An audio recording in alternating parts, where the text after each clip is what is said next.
কলাকেই মানুষ খায় উলঙ্গ করে মাননীয় সভাপতি। এই বিষয়টাই দৃষ্টিকটু, এটা একটা অশ্লীল বিষয় মাননীয় সভাপতি। এই যে বিচিওয়ালা কলা, এই বিচিওয়ালা কলা খাইলে আপনার কোষ্ঠকাঠিন্য হওয়া ছাড়া আর কোনো উপায় নেই মাননীয় সভাপতি। আম যদি একটু বেশি খান তাইলে আমাশা হবে, বদনা প্যারেড করতে করতে আপনার আমার অবস্থা কিন্তু শেষ হয়ে যাবে মাননীয় সভাপতি।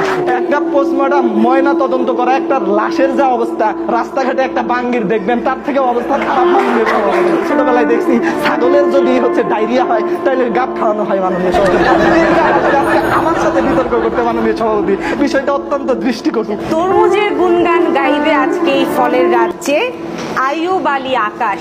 মাননীয় সভাপতি, প্রশ্ন যেখানে ফলের রাজাকে, সেখানে তরমুজ ছাড়া আর আপনি কাকে কল্পনা করতে পারেন? আজকে এই যে বাংলাদেশ সহ বিশ্বের এই বৈশ্বিক তাপমাত্রা প্রতিদিন বৃদ্ধি পাচ্ছে, আজকেও রাজশাহীতে 41 ডিগ্রি সেলসিয়াস তাপমাত্রা ছিল। এই সময় আপনি এখানে বসে সভাপতিত্ব করছেন মাননীয় সভাপতি। আপনার মনে এখন মনের অজান্তেই চাচ্ছে যে এখানে যদি এক গ্লাস তরমুজের জুস হতো তাহলে আমার প্রাণটা শান্তি পেয়ে যেত মাননীয় সভাপতি।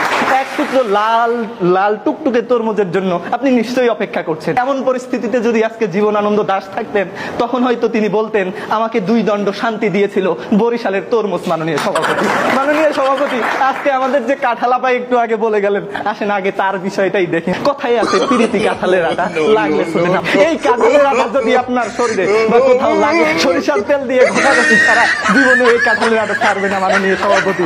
মাননীয় সভাপতি, আপনি যদি এই গরমের মধ্যে কাঁঠাল খান, আপনার শরীরের তাপমাত্রা 2 থেকে 4 ডিগ্রি সেলসিয়াস পর্যন্ত বৃদ্ধি পাইতে পারে। এই ক্ষেত্রে যদি আপনি তরমুজ খান, আপনার শরীরের তাপমাত্রা বাড়বে না, আপনার মস্তিষ্ক থেকে পুরো দেহ একেবারে ঠান্ডা হয়ে যাবে। সুতরাং আমার তরমুজই সেরা। গবেষণায় দেখা গেছে কাঁঠাল খেলে মৃত্যুর ঝুঁকি বাড়ে, আপনি যে কোনো সময় ঠাস হয়ে পড়ে মারা যেতে পারেন মাননীয় সভাপতি। আরেকটা বিষয়, কাঁঠালকে বাগান দিয়ে গেলে আপনার কিন্তু লাইফ রিস্ক আছে, যে কোনো সময় পাকা কাঁঠাল আপনার মাথার উপর পড়ে জায়গায় মারা যেতে পারে। তরমুজের ক্ষেত্রে কিন্তু এরকম কোনো ঝুঁকি নাই, তরমুজ মাটিতে ধরে। এই যে আমের যে আঠা, আম খাইতে যায় একবার যদি এই আঠা আপনার চোখে লাগে, জীবনের মতো আম খাওয়ার হাউস আপনার মিটে যাবে। আমের পোকার কথা কি বলবো, উপরে ফিটফাট ভিতরে সদরঘাট। আমের এক প্রকার প্রজাতি আছে, নাম হচ্ছে ল্যাংড়া। এই ল্যাংড়া খোরাকে আজকে আমার মতো তরমুজের বিপক্ষে দাঁড় করায় দিচ্ছেন, এটা কোনোভাবেই শোভনীয় নয়। কিছু আম আছে যে আমের যদি আপনি গ্রান নিতে জান, এগুলো এমন টক আপনার নারী হুরি সহ টক হয়ে যাবে মাননীয় সভাপতি। এইরকম একটা টকের বিপরীতে আমার মতো সুমিষ্ট তরমুজকে দাঁড় করিয়ে দেওয়া যুক্তিসঙ্গত নয় বলেই আমি মনে করি মাননীয় সভাপতি। মাননীয় সভাপতি, আম যদি একটু বেশি খান তাইলে আমাশা হবে, বদনা প্যারেড করতে করতে আপনার আমার অবস্থা কিন্তু শেষ হয়ে যাবে মাননীয় সভাপতি। এরপরে আপনি যে আমাদের কলা ভাইয়ের দিকে, কলা এটা একটা হচ্ছে কলাকেই মানুষ খায় উলঙ্গ করে মাননীয় সভাপতি। এই বিষয়টাই দৃষ্টিকটু, এটা একটা অশ্লীল বিষয় মাননীয় সভাপতি। এই কলা কি করে আমার বিপক্ষে যায় মাননীয় সভাপতি, এটা আমি কোনোভাবেই মেনে নিতে পারি না। এই কলা তো নিজে পাকে না, লাঠি চড়ি দিয়া ওষুধ দিয়া মানুষ পাকায়। এই কলার খোসার উপরে যদি আপনার পা একবার পড়ছে মাননীয় সভাপতি, আপনার ঢাকা মেডিকেলের বেডে যাওয়া ছাড়া কোনো বুদ্ধি নাই মাননীয় সভাপতি।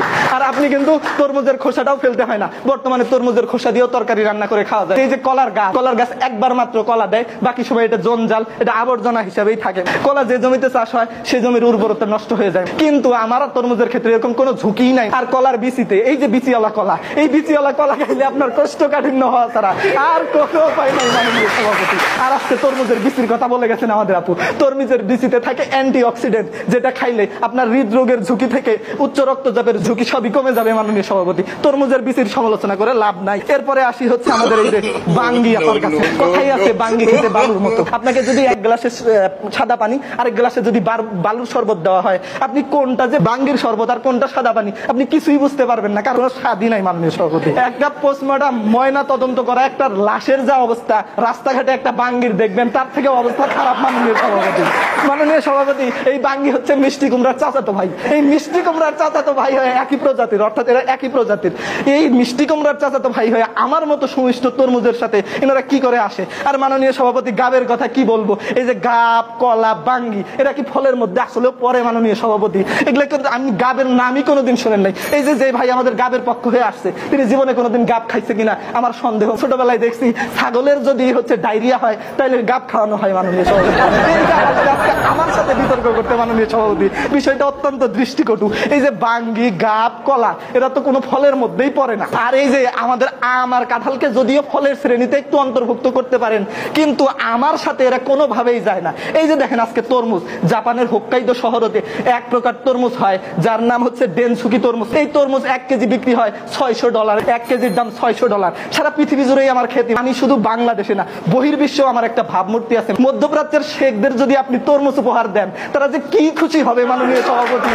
যে আমার সারা বিশ্বেই একটা ভাবমূর্তি আছে এইরকম, এই যে কাঁঠাল যারা হচ্ছে গ্রামে 5 টাকা 10 টাকা দিয়ে পাওয়া যায়, মানুষ খায় না, এ বাড়িটা ওই বাড়ি ঢেলাইয়া দেয়। এই যে বাঙ্গি যারে তো এই যে পোস্টমর্টমের রুগী বললাম, এই যে কলা তো ভাই কি আর বলবো, উলঙ্গ করে খায়। এই যে আম, পোকাওয়ালা আম, এই যে অপরিচিত বাঙ্গি, এদের সাথে আমার মতো সুমিষ্ট পরিচিত তরমুজকে কোনোভাবে কি তুলনা করা যায় মাননীয় সভাপতি? তরমুজ যে সেরা, শুধু এখানে নয়, এখানে স্বীকৃতি পেলে আমি আশা করি ভবিষ্যতে আন্তর্জাতিক পর্যায়েও আমরা স্বীকৃতি পাবো। তরমুজকেই ফলের রাজা হিসাবে স্বীকৃতি দেন, সেই দাবি জানিয়ে বিদায় নিচ্ছি।